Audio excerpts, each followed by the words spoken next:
ನಮಸ್ಕಾರ ಸ್ನೇಹಿತರೆ, ಇದೀಗ ತಾನೇ ಬಂದಿರುವ ಮುಖ್ಯವಾದ ಸುದ್ದಿಗಳು. ರಾಜ್ಯದ ಗೃಹಲಕ್ಷ್ಮಿಯರಿಗೆ ಗುಡ್ ನ್ಯೂಸ್ ಕೊಟ್ಟ ಸರ್ಕಾರ. 2,000 ಬದಲಿಗೆ 4,000 ರೂಪಾಯಿ ಜಮಾ. ಇದೇ ಮಧ್ಯೆ ಪಂಚ ಗ್ಯಾರಂಟಿ ಯೋಜನೆಗಳಿಗೆ ಇಲ್ಲಿಯವರೆಗೆ 1,10,000 ಕೋಟಿ ರೂಪಾಯಿ ಖರ್ಚು ಮಾಡಿದ ಸರ್ಕಾರ. ಎಲ್ಲ ಮಾಹಿತಿ ನೋಡೋಣ ಸ್ನೇಹಿತರೆ. ಡಿ.ಕೆ. ಶಿವಕುಮಾರ್ ಅವರ ಹೇಳಿಕೆ. ಇದೇ ಮಧ್ಯೆ ಚಿನ್ನ ಪ್ರಿಯರಿಗೆ, ಬೆಳ್ಳಿ ಪ್ರಿಯರಿಗೆ ಶಾಕಿಂಗ್ ಸುದ್ದಿ. ಚಿನ್ನದ ಬೆಲೆ ಸತತವಾಗಿ ಏರಿಕೆ ಕಾಣುತ್ತಲೇ ಇದೆ.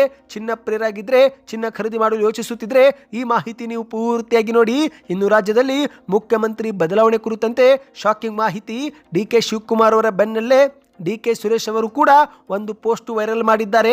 ಕರ್ನಾಟಕ ಸಿಎಂ ಬದಲಾವಣೆ ಕುರಿತಂತೆ ರಾಹುಲ್ ಗಾಂಧಿ ಅವರು ನಿರ್ಧಾರ ತೆಗೆದುಕೊಂಡ್ರ, ಏನಿದು ಮಾಹಿತಿ?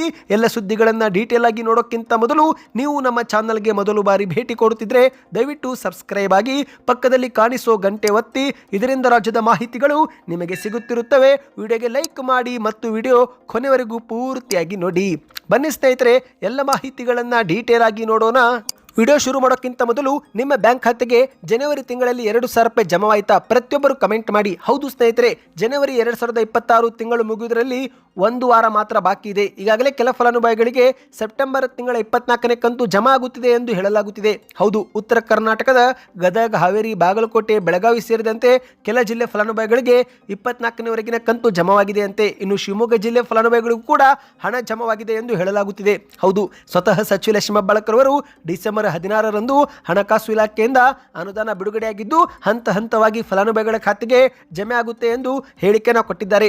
ಈ ಒಂದು ಹೇಳಿಕೆ ಕೊಟ್ಟು ಈಗಾಗಲೇ ಒಂದು ತಿಂಗಳು ಕಳೆದು ಹೋಗಿದೆ. ಹಾಗಾಗಿ ನಿಮ್ಮ ಬ್ಯಾಂಕ್ ಖಾತೆಗೆ ಹಣ ಜಮಾವಾಯಿತಾ? ಕಮೆಂಟ್ ಮಾಡಿ. ಇದೀಗ ರಾಜ್ಯದ ಕಾಂಗ್ರೆಸ್ ಸರ್ಕಾರ ಪಂಚ ಗ್ಯಾರಂಟಿ ಯೋಜನೆಗಳಿಗಾಗಿ ಇಲ್ಲಿವರೆಗೆ 1,10,000 ಕೋಟಿ ರೂಪಾಯಿ ಹಣವನ್ನು ಖರ್ಚು ಮಾಡಿದೆ ಎಂದು ಗ್ಯಾರಂಟಿ ಯೋಜನೆಗಳ ಅನುಷ್ಠಾನ ಪ್ರಾಧಿಕಾರದ ರಾಜ್ಯ ಉಪಾಧ್ಯಕ್ಷರಾಗಿರುವ ದಿನೇಶ್ ಗೂಳಿಗೌಡ ಅವರು ಹೇಳಿಕೆಯನ್ನು ಕೊಟ್ಟಿದ್ದಾರೆ. ಹೌದು, ರಾಜ್ಯದ ಕಾಂಗ್ರೆಸ್ ಸರ್ಕಾರ ಪಂಚ ಗ್ಯಾರಂಟಿ ಯೋಜನೆಗಳಿಗೆ 1,10,000 ಕೋಟಿ ಹಣವನ್ನು ಖರ್ಚು ಮಾಡುವ ಮೂಲಕ ಜನರ ಆರ್ಥಿಕ ಮತ್ತು ಸಾಮಾಜಿಕ ಭದ್ರತೆ ಕಲ್ಪಿಸಲು ಕಾಂಗ್ರೆಸ್ ಸರ್ಕಾರ ಗ್ಯಾರಂಟಿಗಳನ್ನು ಕೈಗೊಂಡಿದೆ ಎಂದು ಹೇಳಿಕೆಯನ್ನು ಕೊಟ್ಟಿದ್ದಾರೆ. ಹೌದು, ಇತ್ತೀಚೆಗೆ ಹೊಳಲ್ಕೆರೆ ತಾಲೂಕಲ್ಲಿ ನಡೆದಂತ ಗ್ಯಾರಂಟಿ ಯೋಜನೆಗಳ ಪ್ರಗತಿ ಪರಿಶೀಲನೆ ಸಭೆ ಅಧ್ಯಕ್ಷತೆ ವಹಿಸಿ ದಿನೇಶ್ ಗೂಳಿಗೌಡ ಅವರು ಭಾಷಣ ಮಾಡಿದ್ದಾರೆ.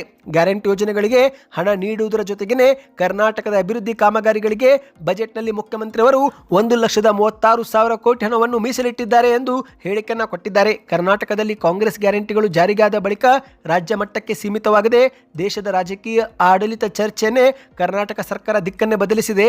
ಕರ್ನಾಟಕದ ಗ್ಯಾರಂಟಿಗಳಿಂದ ರಾಜ್ಯದಲ್ಲಿ ಬಡತನ ನಿವಾರಣೆ, ಮಹಿಳಾ ಸಬಲೀಕರಣ ಮತ್ತು ಸಾಮಾಜಿಕ ಭದ್ರತೆ ಹೆಚ್ಚಾಗಿದೆ.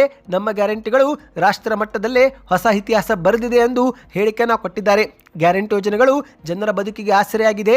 ವಿರೋಧ ಮಾಡುವವರು ಕೂಡ ನಮ್ಮ ಗ್ಯಾರಂಟಿ ಲಾಭ ಪಡೆದುಕೊಳ್ಳುತ್ತಿದ್ದಾರೆ ಎಂದು ದಿನೇಶ್ ಗೂಳಿಗೌಡ ಅವರು ಹೇಳಿಕೆಯನ್ನು ಕೊಟ್ಟಿದ್ದಾರೆ. ಅಂದಹಾಗೆ ಸ್ನೇಹಿತರೆ, ಇತ್ತೀಚೆಗೆ ನಡೆದಂತ ಕಾರ್ಯಕ್ರಮವೊಂದರಲ್ಲಿ ಡಿ.ಕೆ. ಶಿವಕುಮಾರ್ ಅವರು ಮಹಿಳೆಯರಿಗೆ ಗೃಹಲಕ್ಷ್ಮಿ ಯೋಜನೆ ಹಣ ಬರ್ತಿದೆ ತಾನೇ ಎಂದು ಕೇಳಿದ್ದು, ಆಗ ಕೆಲ ಮಹಿಳೆಯರು ಕೈ ಸನ್ನೆ ಮಾಡುವ ಮೂಲಕ ಇಲ್ಲ ಇಲ್ಲ ಎಂದು ತೋರಿಸಿದ್ದಾರೆ. ಸದ್ಯ ಈ ಒಂದು ವಿಡಿಯೋ ಸಾಮಾಜಿಕ ಜಾಲತಾಣದಲ್ಲಿ ಭಾರಿ ವೈರಲ್ ಆಗಿದ್ದು, ಬಿಜೆಪಿ ನಾಯಕರು ಇದನ್ನೇ ಮುಂದಿಟ್ಟುಕೊಂಡು ಡಿ.ಕೆ. ಶಿವಕುಮಾರ್ ಮತ್ತು ಕಾಂಗ್ರೆಸ್ ಸರ್ಕಾರದ ವಿರುದ್ಧ ಟೀಕೆ ಮಾಡಿದ್ದಾರೆ. ಹೌದು, ನೀವು ಸ್ಕ್ರೀನ್ ಮೇಲೆ ಒಂದು ಟ್ವೀಟ್ ನೋಡುತ್ತಿರಬಹುದು.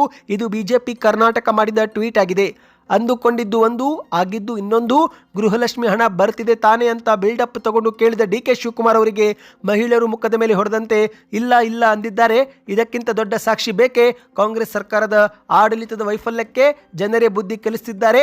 ಇನ್ನಾದರೂ ಎಚ್ಚೆತ್ತುಕೊಳ್ಳಿ ಎಂದು ಬಿಜೆಪಿ ಕರ್ನಾಟಕ ಆ ಒಂದು ವಿಡಿಯೋ ಹಂಚಿಕೊಳ್ಳುವ ಮೂಲಕ ಟ್ವೀಟ್ ಅನ್ನು ಮಾಡಿದೆ. ಸ್ನೇಹಿತರೆ, ನಿಮ್ಮ ಬ್ಯಾಂಕ್ ಖಾತೆಗೆ 2,000 ರೂಪಾಯಿ ಜಮೆ ಆಗುತ್ತಿದ್ರೆ ಕಮೆಂಟ್ನಲ್ಲಿ ಯಾವಾಗ ಜಮೆ ಆಗಿತ್ತು ಎಂಬುದನ್ನು ನೀವು ಕಮೆಂಟ್ ಮಾಡಿ. ಇದರಿಂದ ಒಂದು ಉತ್ತಮ ಫೀಡ್ಬ್ಯಾಕ್ ಸಿಗುತ್ತೆ. ಮತ್ತು ಯಾವ ಊರು ಎಂಬುದನ್ನು ಕೂಡ ನೀವು ಕಮೆಂಟ್ ಮಾಡಿ. ಬನ್ನಿ ಸ್ನೇಹಿತರೆ, ಮತ್ತೊಂದು ಮಾಹಿತಿಗೆ ಹೋಗೋಣ. ಪ್ರತಿ ಕೆಜಿ ಬೆಳ್ಳಿ ಇದೀಗ 3,30,000 ರೂಪಾಯಿ. ಅದೇ ರೀತಿ 10 ಗ್ರಾಂ ಚಿನ್ನ ಇದೀಗ 1,55,000 ರೂಪಾಯಿ. ಹೌದು ಸ್ನೇಹಿತರೆ, ಸತತವಾಗಿ ಚಿನ್ನ ಮತ್ತು ಬೆಳ್ಳಿ ಬೆಲೆಗಳು ಏರಿಕೆ ಕಾಣುತ್ತಲಿವೆ. ಸರ್ವಕಾಲಿಕ ಗರಿಷ್ಠ ಮಟ್ಟವನ್ನು ಚಿನ್ನ ಮತ್ತು ಬೆಳ್ಳಿ ಈಗ ತಲುಪಿವೆ ಸ್ನೇಹಿತರೆ. 1 ಕಿಲೋಗ್ರಾಂ ಬೆಳ್ಳಿ ಬೆಲೆ 3,30,000 ರೂಪಾಯಿ. ಅದೇ ರೀತಿ ಚಿನ್ನವು ಕೂಡ 10 ಗ್ರಾಂಗೆ 1,55,000 ರೂಪಾಯಿ. ಶೀಘ್ರವೇ ಚಿನ್ನದ ಬೆಲೆ 1,60,000 ಆಗುವುದರಲ್ಲಿ ಆಶ್ಚರ್ಯವಿಲ್ಲ ಸ್ನೇಹಿತರೆ. ನೀವೇನಾದರೂ ಚಿನ್ನ ಅಥವಾ ಬೆಳ್ಳಿ ಖರೀದಿ ಮಾಡಲು ಯೋಚಿಸುತ್ತಿದ್ರೆ ಸಮಯ ವ್ಯರ್ಥ ಮಾಡದೆ ಖರೀದಿ ಮಾಡಬಹುದು. ಯಾಕಂದ್ರೆ 2029 ಹೊತ್ತಲ್ಲಿ 3 ಲಕ್ಷ ಗಡಿ ದಾಟುವ ಒಂದು ಸುದ್ದಿ ಇದೆ ಸ್ನೇಹಿತರೆ. ಆರ್ಥಿಕ ತಜ್ಞರು ಚಿನ್ನ ಬೆಲೆ ಇನ್ನೂ ಏರಿಕೆಯಾಗುತ್ತೆ, ಇದು ಏನೂ ಅಲ್ಲ, ಇದು ಕೇವಲ ಆರಂಭ ಎಂದು ಹೇಳಿಕೆಯನ್ನು ಕೊಟ್ಟಿದ್ದಾರೆ. ಅಂದಹಾಗೆ ಸ್ನೇಹಿತರೆ, ಚಿನ್ನ ಬೆಲೆ ಏರಿಕೆಗೆ 3 ಪ್ರಮುಖ ಕಾರಣಗಳಿವೆ. ಮೊದಲನೇದಾಗಿ ಡಾಲರ್ ದುರ್ಬಲಗೊಳ್ಳುತ್ತಿದೆ. ಹೌದು, ಅಮೆರಿಕ ಬಡ್ಡಿ ದರಗಳನ್ನು ಕಡಿಮೆ ಮಾಡಿರುವುದರಿಂದ ಡಾಲರು ದುರ್ಬಲಗೊಂಡಿದೆ. ಇದೇ ಒಂದು ಕಾರಣ ಚಿನ್ನದ ಹೋಲ್ಡಿಂಗ್ ವೆಚ್ಚ ಕಡಿಮೆಯಾಗಿದ್ದು ಇದರಿಂದ ಜನರು ಚಿನ್ನ ಖರೀದಿ ಮಾಡಲು ಪ್ರಾರಂಭ ಮಾಡಿದ್ದಾರೆ. ಇನ್ನು ಎರಡನೇದಾಗಿ ಭೌಗೋಳಿಕ ರಾಜಕೀಯ ಅಂದ್ರೆ ಸ್ನೇಹಿತರೆ ರಷ್ಯಾ ಉಕ್ರೇನ್ ಯುದ್ಧ ಮತ್ತು ಜಗತ್ತಲ್ಲಿ ಹೆಚ್ಚುತ್ತಿರುವ ಉದ್ವಿಗ್ನತೆಯಿಂದಾಗಿ ಹೂಡಿಕೆದಾರರು ಚಿನ್ನ ಸುರಕ್ಷಿತ ಎಂದು ಹೂಡಿಕೆ ಮಾಡಲು ಶುರು ಮಾಡಿದ್ದಾರೆ. ಹೌದು, ಷೇರು ಮಾರುಕಟ್ಟೆಯಲ್ಲಿ ಹೂಡಿಕೆ ಮಾಡುವವರು ಸಹ ಇದೀಗ ಚಿನ್ನದತ್ತ ಮುಖ ಮಾಡಿದ್ದಾರೆ. ಇನ್ನು ಅದೇ ರೀತಿ ಸ್ನೇಹಿತರೆ ರಿಸರ್ವ್ ಮಾಡಿಕೊಳ್ಳುತ್ತಿದ್ದಾರೆ. ಹೌದು, ಚೀನಾದಂತಹ ದೇಶಗಳು ತಮ್ಮ ರಿಸರ್ವ್ ಬ್ಯಾಂಕ್ನಲ್ಲಿ ಚಿನ್ನವನ್ನು ತುಂಬಿಸಿಕೊಳ್ಳುತ್ತಿವೆ. ಅವರು ಒಂದು ವರ್ಷದಲ್ಲಿ 900 ಟನ್ಗಳಿಗಿಂತ ಹೆಚ್ಚು ಚಿನ್ನವನ್ನು ಖರೀದಿ ಮಾಡಿದ್ದಾರೆ. ಹಾಗಾಗಿ ಚಿನ್ನಕ್ಕೆ ಹೆಚ್ಚು ಬೇಡಿಕೆ ಬಂದಿರುವ ಕಾರಣ ಚಿನ್ನದ ಬೆಲೆ ಸತತವಾಗಿ ಏರಿಕೆ ಹಾದಿ ಹಿಡಿದಿದೆ. ಇನ್ನು ಅದೇ ರೀತಿ ಸ್ನೇಹಿತರೆ ಬೆಳ್ಳಿ ಬೆಲೆ ಏರಿಕೆಗೆ ಪ್ರಮುಖ ಕಾರಣ ಕೈಗಾರಿಕಾದಲ್ಲಿ ಬೇಡಿಕೆ ಹೆಚ್ಚಾಗಿದೆ. ಹೌದು, ಸೌರಶಕ್ತಿ, ಎಲೆಕ್ಟ್ರಾನಿಕ್ಸ್ ಮತ್ತು ವಿದ್ಯುತ್ ಚಾಲಿತ ವಾಹನಗಳಲ್ಲಿ ಬೆಳ್ಳಿಯನ್ನು ಉಪಯೋಗ ಮಾಡುತ್ತಿರುವ ಕಾರಣ ಬೆಳ್ಳಿಗೆ ಭಾರಿ ಬೇಡಿಕೆ ಹೆಚ್ಚಾಗಿದೆ. ಬೆಳ್ಳಿ ಈಗ ಕೇವಲ ಆಭರಣ ಮಾತ್ರವಲ್ಲ, ಬದಲಾಗಿ ಒಂದು ಕಚ್ಚಾ ವಸ್ತು ರೀತಿಯಲ್ಲಿ ಉಪಯೋಗ ಮಾಡಿಕೊಳ್ಳಲಾಗುತ್ತಿದೆ. ಮುಂಬರುವ ದಿನಗಳಲ್ಲಿ ಮೊಬೈಲ್ನಲ್ಲೂ ಕೂಡ ನಾವು ಬೆಳ್ಳಿಯ ಕೋಟಿಂಗ್ ಅನ್ನು ನೋಡಬಹುದಾಗಿದೆ. ಬನ್ನಿದೀಗ ಮತ್ತೊಂದು ಮಾಹಿತಿಗೆ ಹೋಗೋಣ ಸ್ನೇಹಿತರೆ.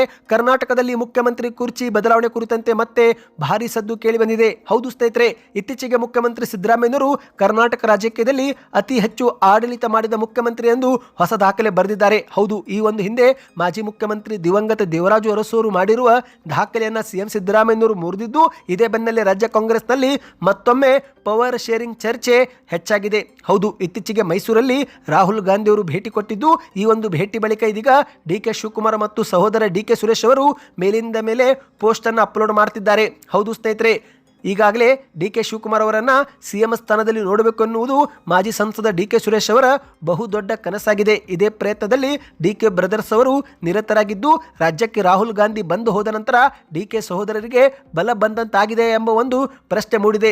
ಯಾಕಂದ್ರೆ ಡಿ.ಸಿ.ಎಂ ಡಿ.ಕೆ. ಶಿವಕುಮಾರ್ ಅವರ ಪೋಸ್ಟ್ ಬಳಿಕ ಈಗ ಡಿ.ಕೆ. ಸುರೇಶ್ ಅವರು ಕೂಡ ಸೋಷಿಯಲ್ ಮೀಡಿಯಾದಲ್ಲಿ ಒಂದು ಪೋಸ್ಟ್ ಅನ್ನು ಕೊಡುವ ಮೂಲಕ ಹೊಸ ಹಿಂಟ್ ಕೊಟ್ಟಿದ್ದಾರೆ. ಹೌದು, ನೀವು ಮೊದಲಿಗೆ ಡಿ.ಕೆ. ಶಿವಕುಮಾರ್ ಅವರ ಪೋಸ್ಟ್ ನೋಡಬಹುದು ಸ್ನೇಹಿತರೆ. ಈ ಒಂದು ಪೋಸ್ಟ್ನಲ್ಲಿ ಡಿ.ಕೆ. ಶಿವಕುಮಾರ್ ಅವರು ಪ್ರಯತ್ನ ವಿಫಲವಾದರೂ ಪ್ರಾರ್ಥನೆ ವಿಫಲವಾಗುವುದಿಲ್ಲ ಎಂದು ಅಪ್ಲೋಡ್ ಮಾಡಿದ್ರು. ಈಗ ಅದಾದ ಬಳಿಕ ಡಿ.ಕೆ. ಸುರೇಶ್ ಅವರು ಮತ್ತೊಂದು ಪೋಸ್ಟ್ ಮಾಡಿ, ಶುಭೋದಯ ಕರ್ನಾಟಕ, ಯಶಸ್ಸಿನ ಮೊದಲ ಹೆಜ್ಜೆಯ ಪ್ರಯತ್ನ, ಸತತ ಪ್ರಯತ್ನದ ಫಲವೇ ಯಶಸ್ಸು ಎಂದು ಪೋಸ್ಟ್ ಅನ್ನ ವೈರಲ್ ಮಾಡಿದ್ದಾರೆ. ಸದ್ಯ ಇವರಿಬ್ಬರ ಪೋಸ್ಟು ಸಾಮಾಜಿಕ ಜಾಲತಾಣದಲ್ಲಿ ಭಾರಿ ಒಂದು ಕಿಚ್ಚು ಹೆಚ್ಚಿಸುವಂತಾಗಿದೆ ಸ್ನೇಹಿತರೆ. ಮುಖ್ಯಮಂತ್ರಿ ಬದಲಾವಣೆ ಆಗುತ್ತಾ ಎನ್ನುವ ಇನ್ನಷ್ಟು ಒಂದು ಸುದ್ದಿಗಳು ಕೇಳಿ ಬರುತ್ತಿವೆ. ಅಂದ ಹಾಗೆ ಸ್ನೇಹಿತರೆ, ಇಷ್ಟು ದಿನ ರಾಹುಲ್ ಗಾಂಧಿ ಅವರು ಈ ಕುರಿತಂತೆ ಯಾವುದೇ ಒಂದು ಪ್ರತಿಕ್ರಿಯೆ ಸಂದೇಶ ಕೊಟ್ಟಿದ್ದಿಲ್ಲ. ಆದರೆ ಈಗ ಇತ್ತೀಚೆಗೆ ಡಿ.ಕೆ. ಶಿವಕುಮಾರ್ ಅವರಿಗೆ ನವದೆಹಲಿಗೆ ಬರುವಂತೆ ರಾಹುಲ್ ಗಾಂಧಿ ಅವರು ಕರೆ ಕೊಟ್ಟಿದ್ದಾರೆ. ಹೌದು, ಕರ್ನಾಟಕ ಸಿಎಂ ಬದಲಾವಣೆ ಕುರಿತಂತೆ ರಾಹುಲ್ ಗಾಂಧಿ ಅವರ ನಿರ್ಧಾರವೇ ಅಂತಿಮ ನಿರ್ಧಾರ ಎಂದು ಸಿದ್ದರಾಮಯ್ಯನವರು ಹೇಳಿಕೆ ಕೊಟ್ಟಿದ್ರು. ಈಗ ಇದೇ ಬೆನ್ನಲ್ಲೇ ಮೈಸೂರಿಗೆ ಬಂದಿದ್ದಂತ ರಾಹುಲ್ ಗಾಂಧಿ ಅವರು ಡಿ.ಕೆ. ಶಿವಕುಮಾರ್ ಮತ್ತು ಸಿದ್ದರಾಮಯ್ಯನವರಿಗೆ ಜೊತೆಯಾಗಿ ಮಾತನಾಡಿದ್ದು, ನಂತರ ನವದೆಹಲಿಗೆ ಬರುವಂತೆಯೂ ಕೂಡ ಕರೆ ಕೊಟ್ಟಿದ್ದಾರೆ. ಈಗಾಗಲೇ ಡಿ.ಕೆ. ಶಿವಕುಮಾರ್ ಅವರು ಒಂದು ಬಾರಿ ನವದೆಹಲಿಗೆ ಭೇಟಿ ಕೊಟ್ಟು ಬೆಂಗಳೂರಿಗೆ ವಾಪಸ್ಸು ಕೂಡ ಆಗಿದ್ದಾರೆ ಸ್ನೇಹಿತರೆ. ಸದ್ಯ ಮುಖ್ಯಮಂತ್ರಿ ನಾಯಕತ್ವ ಬದಲಾವಣೆ ಕುರಿತಂತೆ ಇನ್ನಷ್ಟು ಚರ್ಚೆ ನಡೆದಿದೆ ಎಂದು ಹೇಳಲಾಗುತ್ತಿದೆ. ಇದುವರೆಗೆ ಸ್ಪಷ್ಟವಾದ ಮಾಹಿತಿ ಬಂದಿಲ್ಲ. ಆದರೆ ಇಷ್ಟು ದಿನ ರಾಹುಲ್ ಗಾಂಧಿ ಕಡೆಯಿಂದ ಯಾವುದೇ ಸಂದೇಶ ಬಂದಿದ್ದಿಲ್ಲ. ರಾಜ್ಯದಲ್ಲಿ ಕೆಲ ಕಾಂಗ್ರೆಸ್ ನಾಯಕರು ಕಾದು ಕುಳಿತಿದ್ರು. ಆದರೆ ಈಗ ರಾಹುಲ್ ಗಾಂಧಿ ಅವರೇ ಸ್ವತಃ ಡಿ.ಕೆ. ಶಿವಕುಮಾರ್ ಅವರಿಗೆ ಆಹ್ವಾನ ಕೊಟ್ಟಿದ್ದು, ಈ ಮೂಲಕ ಮುಖ್ಯಮಂತ್ರಿ ಬದಲಾವಣೆ ಆಗಬಹುದು ಎಂಬ ಒಂದು ಚರ್ಚೆ ಮತ್ತೆ ಮುನ್ನೆಲೆಗೆ ಬಂದಿದೆ ಸ್ನೇಹಿತರೆ. ಸದ್ಯಕ್ಕೆ ಎಷ್ಟೇ ಇತ್ತು ಈ ಎಲ್ಲ ಮಾಹಿತಿಗಳು ನಿಮಗೆ ಇಷ್ಟವಾಗಿದ್ದರೆ ವಿಡಿಯೋಗೆ ನೀವು ಲೈಕ್ ಮಾಡಿ, ಚಾನಲ್ಗೆ ಸಬ್ಸ್ಕ್ರೈಬ್ ಮಾಡ್ತಾ ವಿಡಿಯೋ ಹೇಗೆ ಅನಿಸುತ್ತೆ ಎಂಬುದನ್ನು ಕಮೆಂಟ್ ಮಾಡಿ ತಿಳಿಸಿ.